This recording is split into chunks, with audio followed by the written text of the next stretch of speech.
Doctor Vasudev शरण अग्रवाल जी ने इंद्र की महिमा का बखान करते हुए कहा है कि तैत्तिरीय ब्राह्मण की कथा है कि भरद्वाज ऋषि ने आयु पर्यंत तप किया। तब इंद्र ने प्रकट होकर पूछा, हे भरद्वाज, यदि तुम्हें एक जन्म और प्राप्त हो तो तुम क्या करोगे? भरद्वाज ऋषि ने कहा, मैं इस जीवन की तरह ही तप करता रहूँगा और वेदों का स्वाध्याय करूँगा। इंद्र ने फिर पूछा, हे भरद्वाज, यदि तुम्हें तीसरा जन्म और प्राप्त हो तब तुम क्या करोगे? भरद्वाज ने उसी प्रकार कहा, मैं तीसरे जन्म में भी वेदाभ्यास करता रहूँगा। उस समय भरद्वाज के सामने 3 पर्वत प्रकट हुए। इंद्र ने इन तीनों में से एक एक मुट्ठी भरकर कहा, हे भरद्वाज, तुमने जो कुछ पढ़ा और जान पाया तथा जन्मांतरों में भी जो कुछ जान पाओगे वह इन पर्वतों की तुलना में इस मुट्ठी के समान है। वेद तो अनंत हैं, अनंता वै वेदा। इन अनंत वेदों के मूल में एक सूत्र ऐसा है जिसे पकड़ लेने से मनुष्य एक जन्म क्या, एक क्षण में ही समस्त वेदों का ज्ञाता बन सकता है। वह है इंद्र का अपने आप को जानना। इंद्र नाम आत्मा का है। आत्मा को जान लेना सब वेदों का सार है।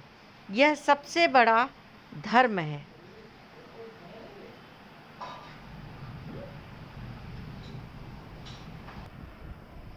याज्ञवल्क्य का अनुभव सब धर्मों से बढ़कर आत्मदर्शन का धर्म है। इंद्र ने भी भरद्वाज को वेदों की अनंतता बताकर आत्मा को जानने का उपदेश दिया। कृष्ण ने भी वेदों के उक्त मूल मंत्र की ओर सबका ध्यान आकृष्ट किया था। कृष्ण का संदेश था, वेदैश्च सर्वे रहमेव वेद्या, सर्वे वेदा यत् पद्मानन्ति तत् ओम। कठोपनिषद में भी यही बात कही गई है, सारे वेद मेरा ही ज्ञान कराते हैं। ब्रह्म या इंद्र का विज्ञान संयुक्त ज्ञान कराने के अतिरिक्त वेदों का और प्रयोजन नहीं है। अथर्व ऋषि ने भी अपना अनुभव कहा है, तदिदास भुवनेषु ज्येष्ठम यतो यज्ञ उगत्वेष नृम्ना। यह सब भुवनों में ज्येष्ठ था जिससे उग्र और बलियान इंद्र का जन्म हुआ। गृत्सम्मत ऋषि ने कहा है, सज्जनों, इंद्र वह है जिसने उत्पन्न होते ही सब देवों को कृत संपन्न कर दिया। इंद्रियां ही शरीर में देवों की प्रतिनिधि हैं। इंद्र की शक्ति से ही बल संपन्न होकर ये इंद्रियां कहलाती हैं। यह इंद्र आत्मा है जो देवों पर शासन करता है। उस इंद्र के साम्राज्य में देवता निर्विघ्न बसते हैं। वह देवादिदेव महादेव या सुरपति है। ऐत्रेय ब्राह्मण में लिखा है, सा इंद्र वै देवा नाम उजिष्ठो बलिष्ठा सत्तमा पारिष्णु तमाहा। सब देवों में इंद्र सबसे अधिक ओजस्वी, बलवान और साहसी हैं। वह सबसे दूर तक पार लगाने वाला है।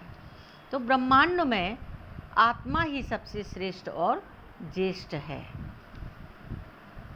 इंद्र सोम पान करते हैं, वह सोम सुत हैं, यज्ञ के देवता हैं।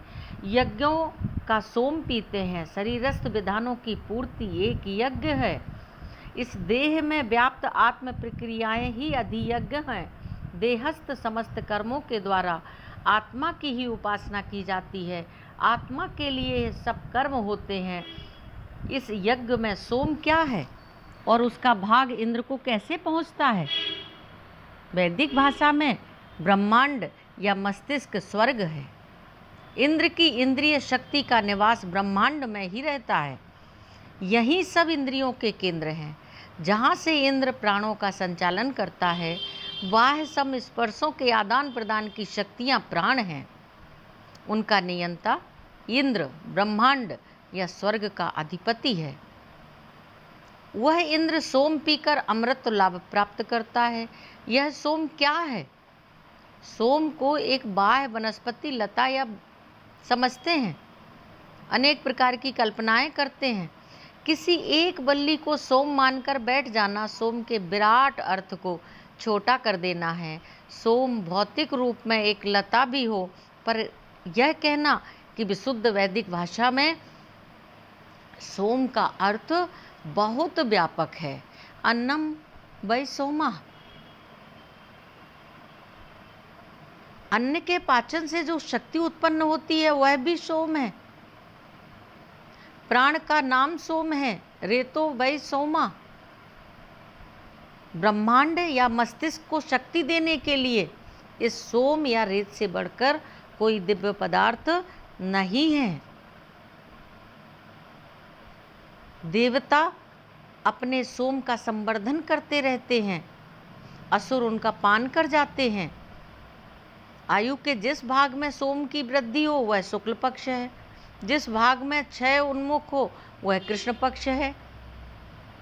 दोनों भागों से मनुष्य आयु क्या पूरी प्रकृति बनी है, कभी वृद्धि होती है कभी ह्रास होता है।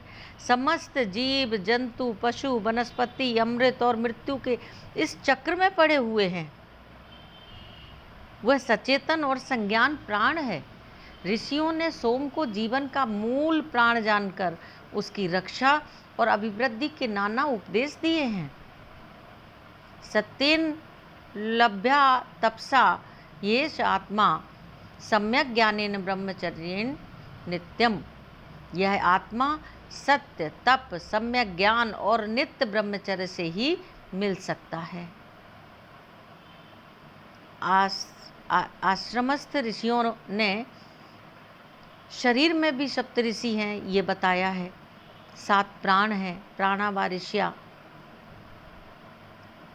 सप्त प्राण ही सप्तऋषि हैं और इन 7 के नाम कान गौतम और भरद्वाज, आंखें विश्वामित्र और जमदग्नि, नासिका रंध्र वशिष्ठ और कश्यप और बाक अत्रि। इस तरह से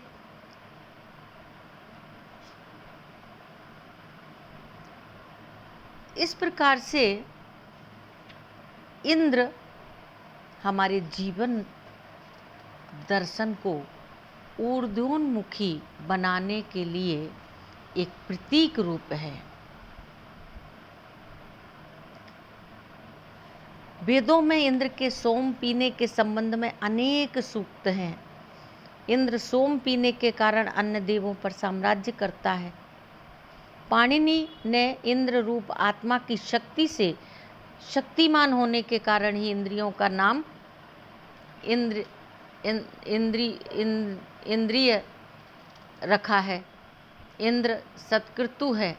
100 यज्ञ करने से इंद्र पद की प्राप्ति होती है। मनुष्य की देह में आत्मा श्रेष्ठ और ज्येष्ठ है।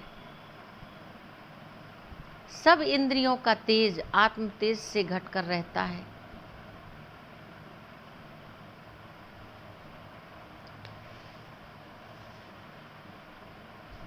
पुराणों का वर्णन है कि स्वर्ग की अभिलाषा से अनेक राजा लोग 99 यज्ञ ही कर पाए, कोई भी सत्क्रतु न बन सका।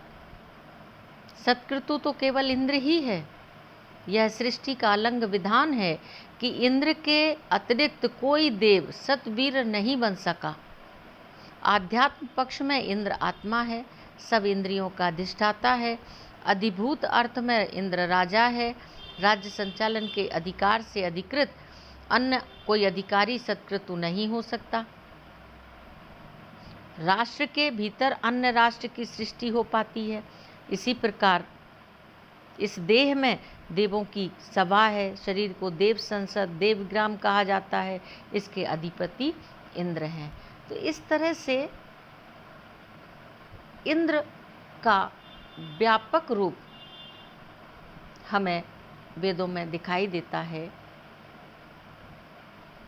अग्नि वाक होकर मुख में आई, वायु प्राण रूप से नासिका में ठहरी, आदित्य चक्षु होकर नेत्रों में स्थित हुए, दिशाएं स्रोत होकर कानों में प्रविष्ट हुईं, औषधि वनस्पतियां लोम रूप से त्वचा में प्रविष्ट हुईं, चंद्रमा मन रूप से हृदय में स्थित हुआ, मृत्यु अपान के रूप में नाभि देश में स्थित हुई, जल रेत बनकर गुह प्रदेश में ठहरा है।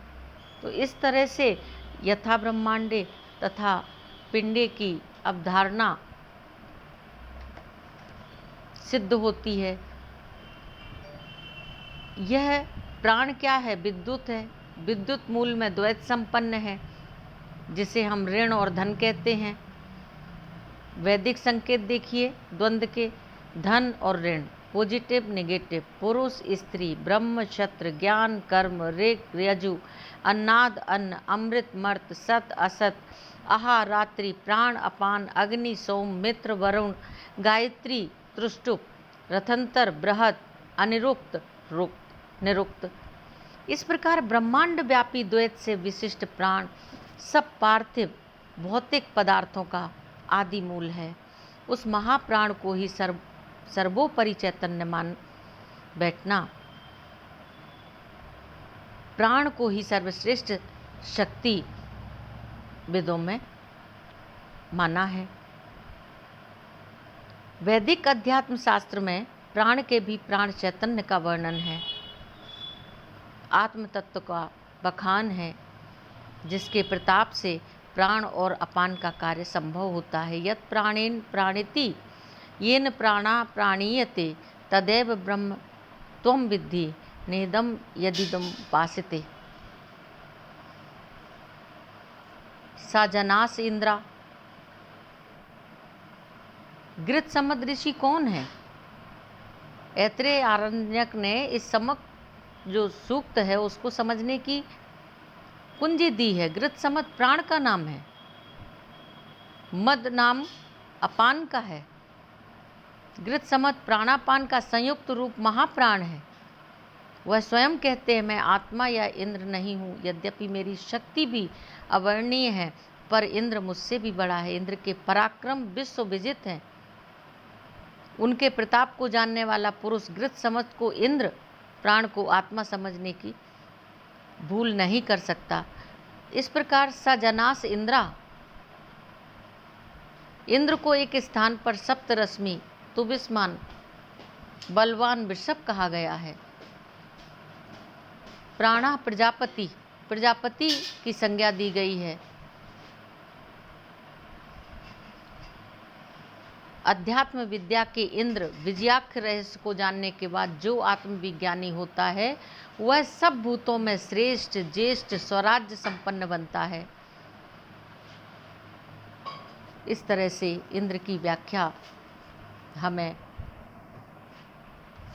उरु ज्योति पुस्तक में मिलती है। ओम शिव।